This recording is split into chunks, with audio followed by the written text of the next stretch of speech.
நான் நிரந்தரமானவன் அழிவதில்லை, எந்த நிலையிலும் எனக்கு மரணம் இல்லை.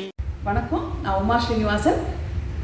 கண்ணதாசன் கைமானத்துக்கு இன்னைக்கு நான் உங்களை அன்போடு வரவேற்கிறேன். இன்னைக்கு நம்ம செய்ய போகிறது மணத்தக்காளி கீரை மண்டி. இது வந்து செட்டிநாட்டில் ரொம்ப பிடிப்பாங்க. அதுவும் இல்லாமல் வயிறில் புண்ணாக இருந்ததுன்னா இந்த மண்டியை ஒரு வாரம் தொடர்ந்து சாப்பிட்டுட்டு இருந்தாவே வயிறு புண்ணெலாம் ஆறிடும். வயிற்றில் இருக்க சின்ன சின்ன ப்ராப்ளத்தெல்லாம் இது வந்து கிளியர் பண்ணிடும். ரொம்ப நல்லாயிருக்கும் இந்த மண்டியும். ஆனால் மண்டி வந்து கொஞ்சம் வந்து கசப்புத்தன்மை இருக்கும். ஆனாலும் அந்த கசப்புத்தன்மை பார்க்காம அதை போட்டு சாப்பிட்டிங்கன்னா கட்டாயம் வயிற்றில் இருக்க ப்ராப்ளம் தீருங்க. ரொம்ப அதுக்கு தேவையான பொருள் இப்போ நான் சொல்கிறேன் பாருங்கள். மணத்தக்காளி கீரை ஒரு கட்டுங்க. அதை வெட்டி வச்சுருக்கேன். நான் ரொம்ப பொடியாக இல்லை, ஓரளவுக்கு வெட்டி வச்சுருக்கேன். இது வந்து நான் ஏற்கனவே மண்டிக்கு சொன்னேன்ல உங்களுக்கு, அரிசி களைஞ்சி எடுத்து வச்சுக்கணும் தண்ணியில். இதுவும் வயிற்று புண்ணு ஆற்றுற ஒரு விஷயந்தான். அரிசி களைஞ்சி எடுத்து வச்சுக்கிட்டிங்கன்னாவே அது வயிற்று புண்ணு ஆற்றுற ஒரு விஷயந்தான் அந்த மண்டி. இந்த தண்ணியும் இது அரை கப் எடுத்து வச்சுருக்கேன். அரிசி களைஞ்சி அந்த தண்ணி முதல் அரிசியை களைஞ்சி ஊற்றிடணும். ரெண்டாவது அரிசி களைஞ்சோடனே அதை எடுத்து வச்சுக்கிற தண்ணி. தேங்காய் பால் ஒரு கப்பு. சின்ன வெங்காயம் ஒரு 15 வெங்காயம் வெட்டி வச்சுருக்கேன். கடுகு, உளுந்து, வரமிளகாய், இது மூணும் தாளிக்க வேண்டிய பொருள். எண்ணெய் தேவையான அளவு, உப்பு தேவையான அளவு. ஒரு டேபிள் ஸ்பூனுங்க எண்ணெய் ஊற்றி வச்சுருக்கேன். அதில் கடுகு குக்கர்லேயே தாளித்து விட்டுருங்க, சிம்பிளாக முடிஞ்சிடும். ஒரு டேபிள் ஸ்பூன் எண்ணெய்ன்றதால ஓரத்தில் போயிடுச்சு எல்லாம்.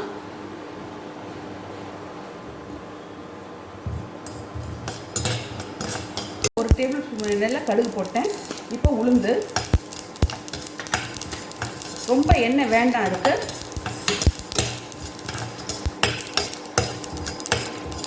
பச்சை மிளகா போடக்கூடாதுங்க, ஏன்னா வயிறு வலி இதுக்காக சாப்பிட்றது.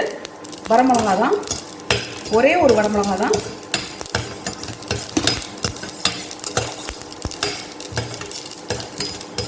உளுந்து லைட்டாக செவந்துடணும்.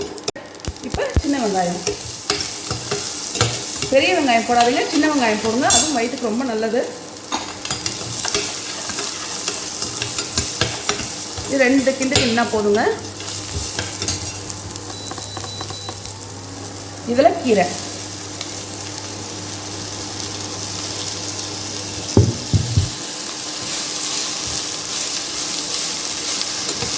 முடிஞ்ச வரைக்கும் குக்கர்லேயே போட்டுருங்க, ஈஸியாக வெந்துடும். ஒரு செகண்டில் எடுத்துடலாங்க இந்த மண்டி. அவ்வளோதான். ஒரு வதக்கணுன்னே ஒரு வதக்கணுன்னே அரிசி களைஞ்ச தண்ணி இல்லைங்க, உங்களுக்கு தெரியும், அடி மண்டியோடு வருது தண்ணி.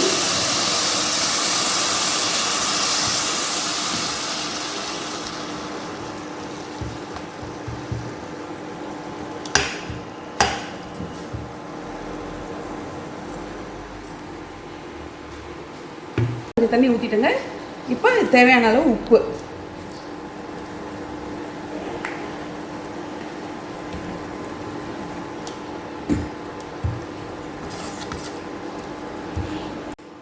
அரிசி களைஞ்ச தண்ணி பத்தலைங்க, அதனால் கொஞ்சம் எக்ஸ்ட்ரா ஒரு தண்ணி ஊற்றிக்கிறேன்.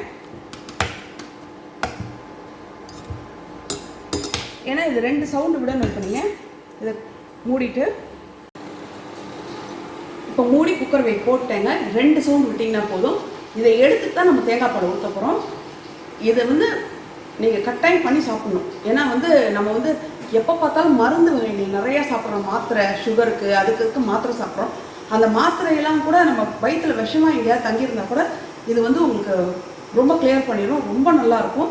அதனால் வாரத்தில் ஒரு வாட்டியாவது இதை நீங்கள் சாப்பிடணும் கட்டாயம். இப்போ இது சவுண்டு வந்தோன்னே நான் உங்களுக்கு காமிக்கிறேன். இங்கே பாருங்கள், 2 சவுண்டு விட்டு எடுத்துட்டேன்.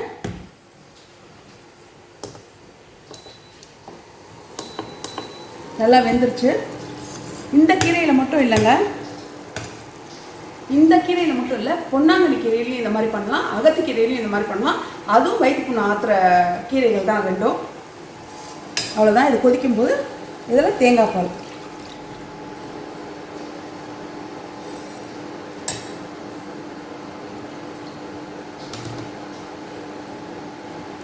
இது ரொம்ப கொதிக்க விடக்கூடாது, டக்குன்னு இப்படி இறக்கிடணுங்க. இது ரொம்ப கொதிக்க விட வேணாங்க. ஒரு கொதி வந்தோன்னா நீங்கள் இதை இறக்கிடணும். இது சாதத்தில் ஊற்றி பிசைஞ்சு சாப்பிட்டா ரொம்ப நல்லாயிருக்கும். அது கொஞ்சம் கசப்புத்தன்மை இருக்கும், அதை மட்டும் சகிச்சுட்டு சாப்பிட்டோம்னா நம்ம வயிறு ரொம்ப நல்லாயிருக்கும். பாருங்க கொதி வருது.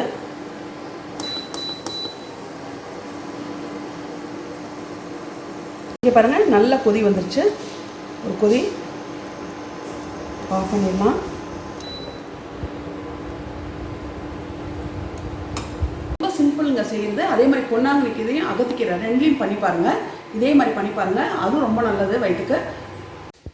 இது செட்டிநாடு பக்கம் எப்போவுமே பண்ணுவாங்க, அடிக்கடி பண்ணுவாங்க. இது வந்து சாதத்தில் போட்டு நல்லா பிசைஞ்சு சாப்பிட்லாம். ரசம் மாதிரி தான், கொஞ்சம் தண்ணியாக தான் இருக்கும். அது சாதத்தில் போட்டு பிசைஞ்சு சாப்பிட்லாம், அது நல்லாயிருக்கும். இதை ட்ரை பண்ணி பாருங்கள். உங்களுக்கு பிடிச்சிருந்தா லைக் பண்ணுங்கள், ஷேர் பண்ணுங்கள், எனக்கு சப்போர்ட் பண்ணுங்கள். தேங்க்யூ.